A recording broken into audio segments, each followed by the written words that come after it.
এই আমি একটা অদিত্য দেব, আমাকে দেখে ভয় হয় না।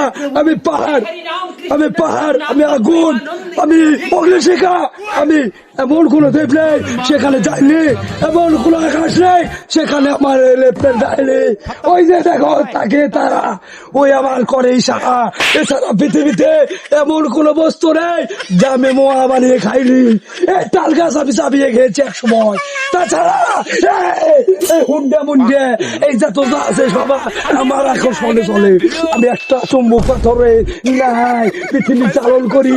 এই খোদা তালা আমাকে সেই শক্তি দিয়েছে যে আমাকে বলেছে পৃথিবীর উন্নত মানের সেই শব্দগুলো ব্যবহার করো, যেমন আখড়া বন্দি সাপ, কঠিন মাছ, চমড়ো ছালা, কুত্তার বাচ্চা, শিকারি মাছকে তুই খেতে চাস? এই পৃথিবীতে আগুন জ্বালিয়ে দেবো আমি, আবার টেকা নিয়ে তুই বড় রাজত্রী করে খাস। তুই রাই তোর পথে দেবো রে, তুই ফিরে খাবো সাবা খাচ্ছে।